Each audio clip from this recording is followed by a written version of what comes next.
अब खबरें विस्तार से। गालूडी के पास पुलिस और माओवादियों के बीच मुठभेड़ में माओवादी हथियार छोड़कर भागने में सफल रहे हैं। पुलिस ने उनके कैंप से AK-47, 9 mm पिस्टल समेत भारी मात्रा में मैगजीन और कारतूस बरामद किया है। गालूडी के पास कासीडांगा जंगल में कैंप कर रहे माओवादी दस्ते को पुलिस अधीक्षक प्रणव आनंद के नेतृत्व में खदेड़ा गया। माओवादी कैंप छोड़कर जंगलों में भाग खड़े हुए। सर्च अभियान में पुलिस के हाथ हथियार समेत बर्तन, दवाइयां, वर्दी आदि लगे हैं। इनमें एक AK-47, एक 9 mm पिस्टल, भारी मात्रा में मैगजीन और जीवित कारतूस, एक वॉकी टॉकी शामिल है। शुक्रवार को SSP अनूप T. मैथ्यूज ने मीडिया को जानकारी दी। जाटी झरना के पास पुलिस और माओवादी का मुठभेड़ हुआ है सुबह। इसमें जो है पुलिस पार्टी को देख के माओवादी जो है फायर करके भागने में सफल रहा है। पुलिस पीछा भी किया है और उसके बाद पूरा इलाका का सर्च अभियान हम लोग चलाया है। तब माओवादी जो टेम्पररी जो कैंप बना के रह रहा था, वो कैंप का सामान छोड़ के लोग भागा है। कुल मिला के हम लोग को सूचना है कि जो असीम मंडल आकाश और का जो है डेली यूज का सामान और खाना पीना का सामान और उसके अलावा जो है हथियार भी बरामद हुआ है। उसमें एक AK-47 राइफल बरामद हुआ है। उसका राउंड्स और एक्स्ट्रा मैगजीन भी मिला है। AK-47 जो है वो ओरिजिनल है, कहीं पुलिस पार्टी का ही लुटा हुआ है। हम लोग बॉर्डरिंग बंगाल से पता कर रहे हैं, ये संभवतः बंगाल से ही लुटा हुआ हथियार है। और उसके अलावा एक मोटोरोला का वॉकी टॉकी सेट बरामद हुआ है।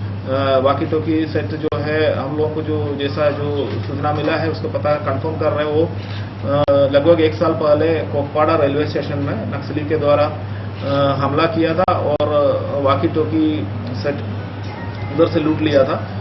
वही वॉकी टॉकी सेट अभी रिकवर हुआ है। उसके अलावा एक 9 mm पिस्टल भी रिकवर हुआ है। इसी तरह माओवादी का जो है मेन हथियार और वॉकी टॉकी सेट हम लोगों को रिकवरी हुआ है। कपड़ा व्यवसायियों ने GST के विरोध में प्रधानमंत्री के नाम एक ज्ञापन सौंपा है। वे कपड़े के व्यापार को GST के दायरे से मुक्त रखने की मांग कर रहे हैं। जिंदाबाद व्यापारी एकता, जिंदाबाद जिंदाबाद जिंदाबाद व्यापारी एकता, जिंदाबाद जिंदाबाद जिंदाबाद व्यापारी एकता, जिंदाबाद जिंदाबाद जिंदाबाद व्यापारी एकता, जिंदाबाद जिंदाबाद जिंदाबाद। आजादी के बाद से ही कपड़े का व्यवसाय ही एक ऐसा व्यवसाय रहा है जिसमें कोई कर नहीं लगता है। इस व्यवसाय से छोटा व्यवसाय जुड़ा है। इधर 1 जुलाई से देश भर में GST के लागू हो जाने से छोटे व्यवसायी संकट में आ जाएंगे। शुक्रवार को उन्होंने उपायुक्त के माध्यम से प्रधानमंत्री के नाम एक ज्ञापन सौंपा है। केंद्र सरकार ने जो कि आजादी से आज तक नहीं हुआ वैसा एक कार्य किया है, कपड़े के व्यवसायों पर GST लागू किया है। इसके विरोध में हम लोग सारे कपड़े के व्यवसायी यहाँ एकत्र हुए हैं, क्योंकि कपड़े के व्यवसाय से छोटे से लेकर हर तबके के लोग जुड़े हुए हैं और कपड़े के छोटे व्यापारियों में अशिक्षित व्यापारी बहुत ज़्यादा हैं। और ऐसी स्थिति में जबकि हिंदुस्तान में बिजली की क्या व्यवस्था है, गांव देहातों में बिजली की क्या व्यवस्था है, ये आप भी जानते हैं, किसी छिपा नहीं है, जहाँ पर 3 घंटे 4 घंटे से ज़्यादा बिजली नहीं आती है। वैसी स्थिति में गाँव का वह व्यापारी कैसे डिजिटल रूप से, कैसे कंप्यूटर लगाकर और किस प्रकार से इंटरनेट के थ्रू अपने अकाउंट को मेंटेन कर पाएगा और महीने साल में 44 रिटर्न फाइल कर पाएगा। ये बहुत कठिन स्थिति है। और इस स्थिति यदि ये स्थिति आई तो मैक्सिमम कपड़े के छोटे दुकानदार जो हैं, दुकानें जो हैं वो बंद हो जाएगी, लोग बेरोजगार हो जाएंगे। एक ऐसा व्यवसाय जो हिंदुस्तान में करोड़ों लोगों को रोजगार दे रहा है, जिस व्यवसाय से हर व्यक्ति बड़ी आसानी से जुड़ सकता है और जुड़ा है, क्योंकि इस व्यवसाय में आज तक आजादी के बाद से अभी तक किसी प्रकार का कर नहीं था। कर नहीं होने की वजह से, सरकारी झमेले नहीं होने की वजह से एक अशिक्षित व्यापारी भी जिसके पास बहुत छोटी पूंजी होती थी, वह भी आसानी से छोटी सी कपड़े की दुकान लेकर अपनी जीविकोपार्जन करता था। लेकिन इस कानून के आने से वैसे सारे व्यापारी, वैसे सारे छोटे लोग, उनकी दुकानें बंद हो जाएगी। रेलवे ठेकेदार अनूप दास पर एक्सिस बैंक ने डिफॉल्टर के तहत मामला दर्ज किया था। शुक्रवार को पुलिस बल की मौजूदगी में उनकी अचल संपत्ति को अंडरटेक कर लिया। कदमा भाटिया बस्ती फूची गोरखपत के रहने वाले रेलवे ठेकेदार अनूप दास पर एक्सिस बैंक की काफी बड़ी रकम बकाया होने के बाद बैंक द्वारा डिफॉल्टर का मामला दर्ज करवाते हुए कार्यपालक दंडाधिकारी अनीता किरकेट्टा और पुलिस बल की मौजूदगी में उनके आवास सहित संपत्ति को अंडरटेक कर लिया गया है।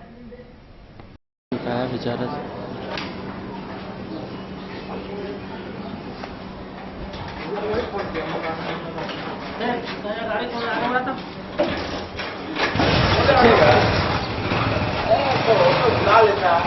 तो बाजार से ले लेंगे।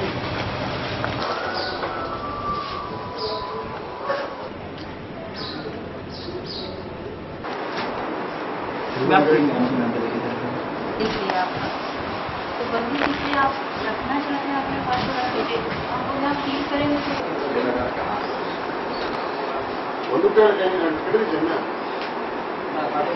बिरसा मुंडा के शहादत दिवस पर विभिन्न राजनीतिक दलों द्वारा उन्हें याद किया गया एवं उनकी आदमकद प्रतिमा पर माल्यार्पण कर कृतज्ञता जाहिर की। बिरसा मुंडा के शहादत दिवस पर बिरसा नगर में झारखंड मुक्ति मोर्चा द्वारा उनकी आदमकद प्रतिमा पर माल्यार्पण कर उन्हें याद किया गया।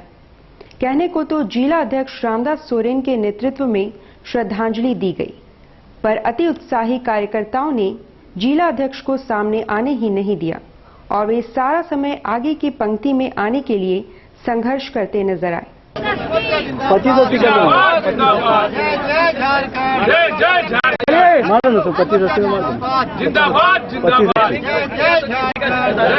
झारखंड, जिंदाबाद जिंदाबाद जय झारखंड। दादा सब एक बार बोलिए जय करके बोलिए।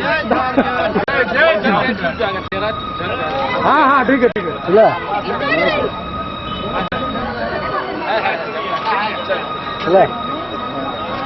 चलो वास्तव में